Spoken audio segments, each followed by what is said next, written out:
Good morning, everyone. I hope you enjoyed your 4th of July weekend, and those of you who are not from the States, I hope that you enjoyed your weekend. I just got back from Texas. I'm very tired, so I'm gonna try and struggle through this. But lots of beautiful women in Texas, also a lot of drunk, insane women in Texas, some Amazonians out there, but shout out to all the ladies from Texas. So today I'd like to get into book 1 of the Republic and say a few things about it. I'd like to go through the whole book at some point, but it takes a lot of study and a lot of rereading to get these things solidified in the noggin, and you notice more things about it each time, because when you read this book, you have to do like what Melville said. There's 2 ways of reading it. There's the superficial page turner reading, who only understands the surface of what's going on, and then there's the eagle-eyed reader, which digs deep into the text. So you really have to dig deep into these texts to sort of understand what Plato's getting at in a lot of ways, and there's a lot of that to be done. And I'm sure that I'll miss plenty of things, and if I do, people who are more studied than I am and smarter than I am, please correct me. Over the weekend, the channel has gotten quite a bit of growth. We went from like under 1,000 to almost 3,000 subs over a couple days. And lots of interaction on the posts, lots of comments, and lots of people reaching out on Instagram, which is really great. Talked to a lot of really, really lovely people, really nice individuals. But also some assholes in the comments too. Somebody had said like, this was good, but you need to work on not saying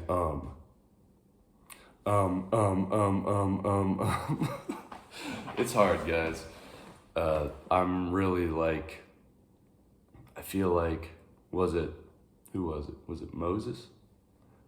That he couldn't speak. He had a bit of an impediment, so he had his brother do all the speaking for him. Well, my brother's off doing other stuff, so he might be a better speaker than I am, but you're just gonna have to deal with what I have to say, and you're gonna have to deal with hearing and a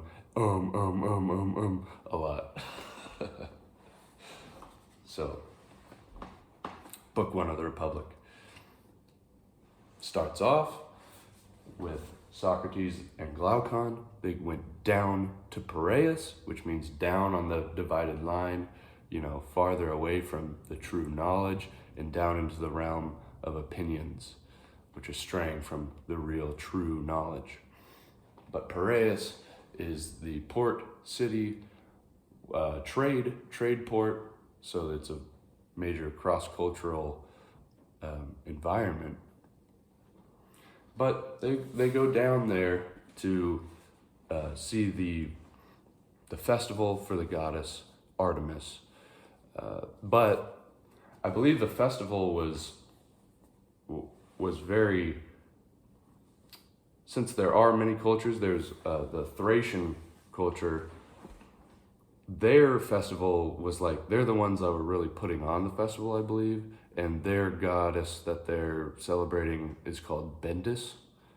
So the cult, and Bendis represents, is like connected with the moon and stuff like that, so opposite of the sun, seemingly. I'm not quite sure the importance of that yet.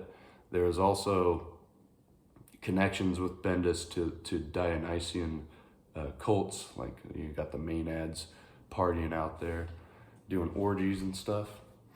But they go to pay respect to the goddess. I'm not 100% sure what the connotation is there yet, but they're about to leave. Socrates and Glaucon are about to leave, and they are arrested by Polemarchus and the boys. So there's quite a few characters here. Hardly any of them really talk. The only characters that are going to be discussed, the main interlocutors are going to be Polemarchus, who is the son of Cephalus, and that's who is arresting Socrates right now. And then Adamantus, which is Glaucon's brother, and Adamantus and Glaucon are Plato's brothers. Thrasymachus, he's the sophist. He represents the complaint against sophistry in the city. This as Alan Bloom says in his interpretive essay of the Republic, he says that this is sort of the real apology that Socrates wanted to make, that Plato is making for Socrates, that he didn't get to express in his actual trial. And what he's doing is standing up for philosophy, because it is the true art rather than democracy and the rule of the many who don't have any kind of true knowledge. So it's an argument to defend philosophy. So they arrest Socrates, and Polemarchus is a young lad. He's probably in his teenage years, but he's very disrespectful to Socrates and commands Socrates to stay. First by almost sort of threat by force. It says that he says, well, do you see how many of us there are? And Socrates says, of course. He says, well then, he said, either prove stronger than these men or stay here. To which Socrates says, well, what if I could persuade you to let us go? And they say, good luck persuading us because we won't listen. Which same thing happens when Socrates tries to persuade the Demos of Athens. They just don't listen. They say, well, he mollywops them. He mollywops them in the argument, but they won't listen. So he's put to death. So they go to Cephalus' house. They go down to Cephalus' house. And Cephalus is an old man. He's a medic, which means that he's a resident alien of Athens. And he says to Socrates, why don't you come down to see us in the Piraeus very often? Now, if I still had the strength to make the trip to town easily, there would be no need for you to come here. Rather, we would come to you. What that means is they're unable to escape the cave and go up to Socrates. So Socrates has to come down, and he's practicing the art of medicine, right? Which, if you've read the Gorgias, you will understand that when Socrates is talking about the medical art, he's talking about philosophy, because the medical art is the art of making the patient better. And even if the medicine might be a bit bitter, but what Athens is saturated in is sophistry, which is akin to cookery. That's what he says, that sophistry, in the Gorgias, they're talking about what's the nature of, he's talking to Gorgias, who's like the big boss of sophistry. He's a very famous sophist, and their art, what is your art? What do you guys do? And they're trying to get down to it. Socrates says that it's like a knack. It's not a craft. It's sort of like cookery. And what it is telling people, giving people what they want to hear and giving them sort of this sweet answer. Whereas Socrates is the doctor that might be giving you bitter medicine that will actually make you better. So that's what he's trying to do. But he talks to Cephalus, and Cephalus, he says to Cephalus, Cephalus, you're getting up there in age. You're getting to be an older fella. Of course, so is Socrates. Socrates is an old guy. They're probably, I can't imagine Socrates is that much younger than Cephalus. But he says, I always like talking to old guys like you. You've had lots of experiences, and I would particularly like to hear what getting old is like from you. He says that you're on the threshold of old age, which means the threshold of dying and going down to Hades. So he's like, you're about to die, so you're about at the end of your life. How about you tell me what you think about getting old? And he says, Socrates, it's not that bad. A lot of people gripe and complain about it. For me, I was relieved of many problems that I had, many monkeys on my back trying to, I sort of felt like this controlling, dictator on me, like my libido, I love sex and sex, drugs, and rock and roll, So, but the real nice thing about that of getting old is that you're not controlled by these things anymore. So Cephalus never had true control, and he was led by the bronze desires, which led him to doing presumably many unjust actions. And he says, but the good thing, the saving grace is, well, first of all, he says, the one thing, when you get a little older, you do start to think about whether or not there is some sort of cosmic justice and there is some afterlife where I'll be punished for all the unjust acts. But the saving grace is that now that I'm old and I got a lot of money, I can buy lots of cattle, lots of oxen, and sacrifice them, and just sort of pay my way through all the bad stuff that I did when I was in my younger years.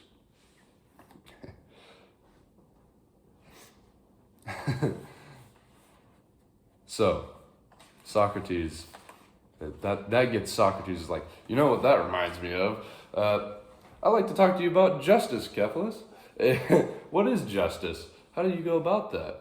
And Cephalus says, well, that's interesting. I would say justice is giving each what he is owed. To which Socrates says, that's pretty good. I like that answer. But what if you were to give your friend, or your friend was to give you a weapon, says, hold on to this for me. I got to go do something over here real quick. And then when he comes back, he's in a sort of crazy frame of mind and clearly is a danger to himself and others. Is it just to give the weapon back? And obviously Socrates would say no to that. At this point, Cephalus says, well, it's good talking to you, Socrates. I gotta run. I gotta go get back to killing oxen and paying off all my debts. So I passed down the argument to my son, Polemarchus. So Polemarchus inherits he's the heir of the argument. And this is sort of symbolic of getting out the old ideas, the old way of thinking, and the questions of the correct way to live, the right way to be, are now inherited by the younger generation. This goes for every generation.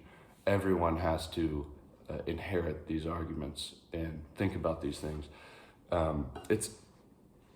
It's kind of interesting when you talk to people in my age range, getting into our 20s here,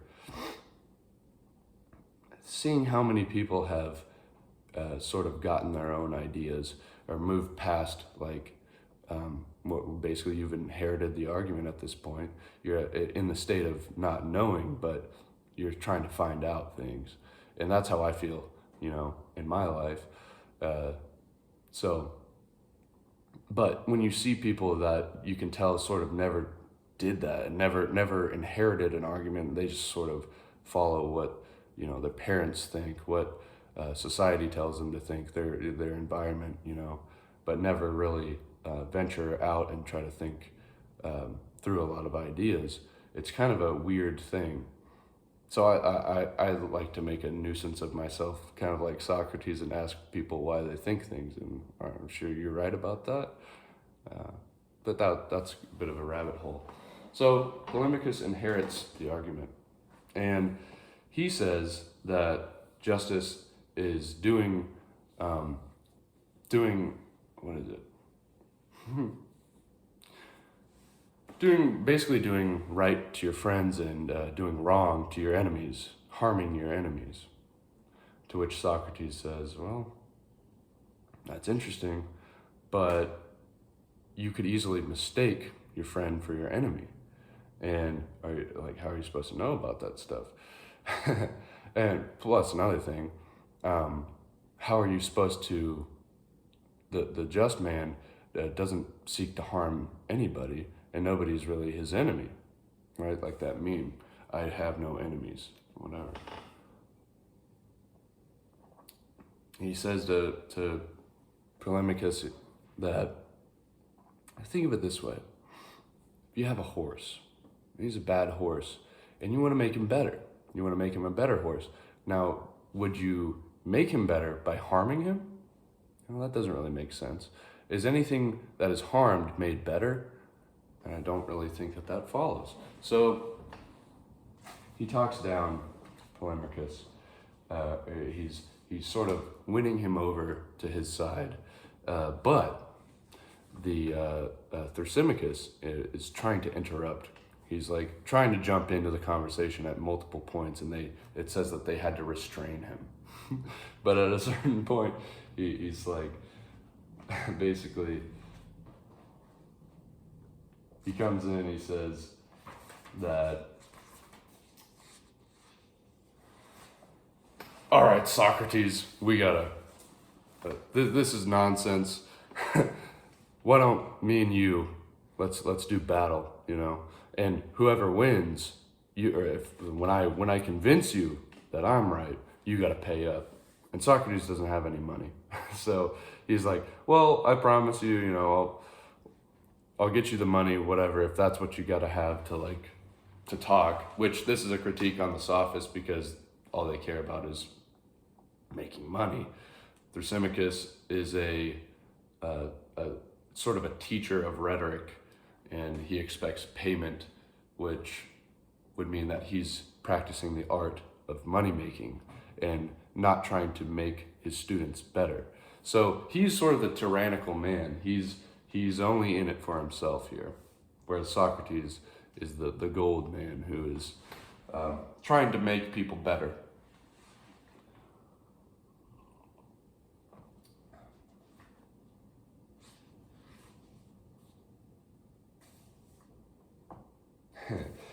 But he says, no, give me an answer, Socrates. What do you never give any answers to your problem or to these problems. You always just have other people, you're always just asking questions and you never have an answer for yourself. So you need to, you never give these great speeches like us, the sophists, like we do.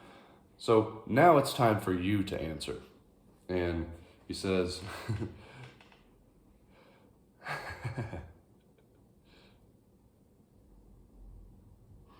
I knew it, and I predicted to these fellows that you wouldn't be able to answer, that you would be ironic and do anything rather than answer if someone asked you something.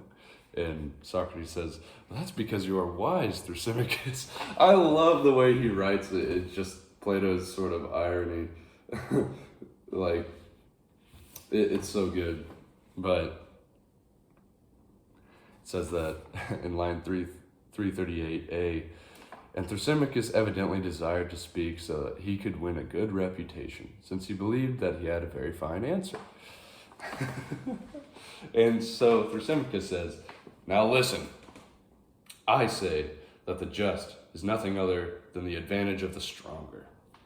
Okay, sounds like the Melian dialogue. I've gone over this in the previous video, but that's the sort of idea here. Might makes right. So he said, and Socrates is just kind of joking around. He's like, really, it's the advantage of the stronger. So if I eat so beef is the advantage for the body of like a bodybuilder or something, like a really strong man.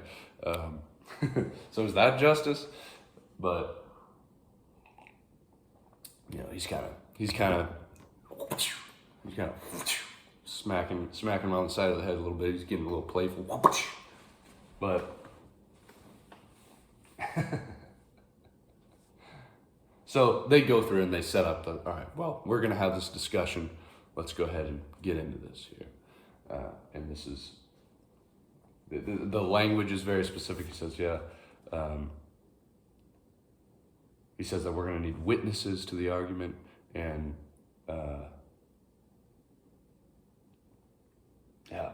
okay, here, 339. Sorry, this is a little, unorganized. Then according to your argument is just to do not only what is advantageous for the stronger, but also the opposite, what is disadvantageous. Okay, that gets me on here to justice is the advantage of the stronger, like the rulers, right? But that doesn't make sense, because the ruler can tell the weaker to do plenty of things that would be disadvantageous to the ruler, right? A ruler could say, like, go uproot all the grass and all the plants in the earth and start planting potatoes, and then rain comes in and washes all that out, and then you have massive landslides because you took out all the earth. That's disadvantageous to the ruler. But so that would not be justice, right? Because he can do harm to himself through that. So Socrates is kind of weaseling him down with a little, just kind of, he's slapping him around a little bit. But they're going to go ahead and get into this a little deeper here.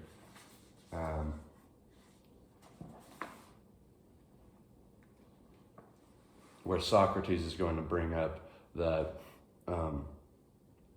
no, the advantage of the ruler or any art is not the advantage of the thing itself. It's the advantage of the thing that it's working towards. The advantage of the doctor is to bring health to the patient, to make the patient better.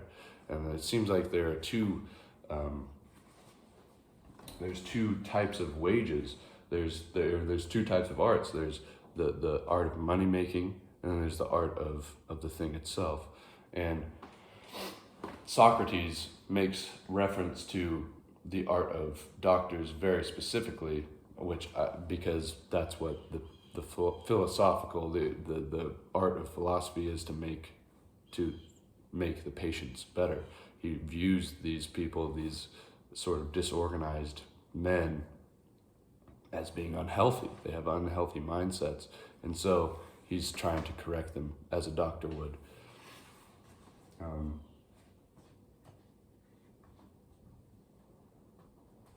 He says in line 342D, then isn't it the case that the doctor, insofar as he is a doctor, considers or commands not the doctor's advantage, but that of the sick man? For the doctor, in the precise sense, was agreed to be a ruler of bodies and not a moneymaker. Okay.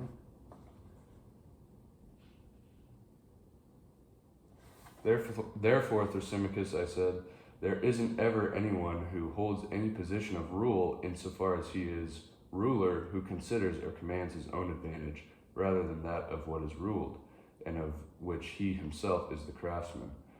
And it is looking to this and what is advantageous and fitting for it, that he says everything he says and does everything he does. So, at this point, Thrasymachus is just kind of getting mad because he's getting mollywopped a little bit. But he says that what's really good is that the perfectly unjust man gets all the nice stuff that he wants and gets away with it, right? Because the unjust man is always getting more things than the just man. In like taxes, you can cheat your taxes, that's not just, and then you pay less and sort of stuff like that, right? Tax evasion.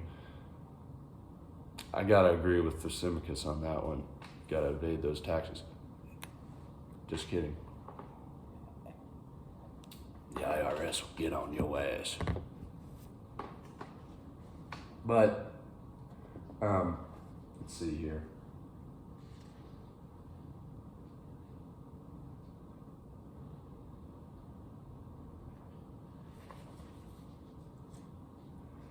they get down to talking about the rulers of the city and why rulers want to rule and what is the advantage for the ruler. And Socrates brings up that they're not in it for money, they're not in it for honor, which, by the way, money, bronze, honor, silver. And then he says, I'll just go ahead and read it here. He says, "It is for just this reason as it seems that there must be wages for those who are going to be willing to rule, either money or honor or a penalty if he should not rule." And then Glaucon says, "What do you mean by that, Socrates?" said Glaucon. "The first two kinds of wages I know, but I don't understand what penalty you mean and how you can say it is a kind of wage." To which Socrates says, "Then you don't understand the wages of the best of men, the gold men." He says that the greatest penalty is being ruled by a worse man if one is not willing to rule oneself. It is because they fear this, in my view, that decent men rule. They enter on it as a necessity, and because they have no one better than or like themselves to whom to turn it over. For it is likely that if a city of good men came to be, there would be a fight over not ruling. Reminds me of Gladiator when, what's his name? Russell Crowe is talking to Marcus Aurelius, and he's like, I don't want to, Marcus is trying to like give him the empire, and he says, I really don't want to do that I really, that's not for me. And Marcus says, then this is exactly why you must rule, right? Marcus understands this idea.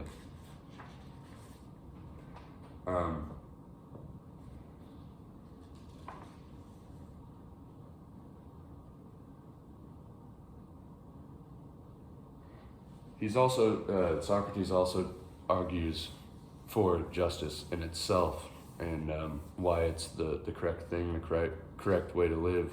And insofar as he says that, think about this, Thrasymachus, the just man doesn't try to get the better of any other just man. In the same way that he gives an example of the man who knows the art of music, who is able to tune a lyre, is not going to go up to another man who's practicing the same art at the same level and say, no, let me go ahead and try to do that. Because there's no reason to. They're practicing the same art, and they're practicing it correctly. So that means that the unjust man is trying to get the better of not only not the just man only, but also the unjust. He's in it only for himself, and trying to do that means that you are actually lacking in knowledge, and you're trying to get the better of the people that actually have the knowledge, and just everybody, which means that no city is able to function without justice, because how are you supposed, when you have everybody trying to get the advantage for themselves constantly, a house divided against itself cannot stand. So he argues down Thrasymachus, but he doesn't convince him. Thrasymachus sort of resigns himself, and this happens in multiple dialogues where the interlocutor is just like, they like kind of lock up and they're like, all right, Socrates, just go ahead and talk. So he's silenced Thrasymachus. Now, I feel like I've done quite a poor job in this video explaining all the ideas here, but those are the broad strokes, and I recommend that you read it for yourself here. But that's book one, and that's sort of getting us introduced to some of the ideas of why it is better to be the just man. But I think that's all I have to say for that. We'll go ahead and talk about some other books at a later date, but I hope you enjoyed. I hope you read book one of the Republic as well as the entire Republic.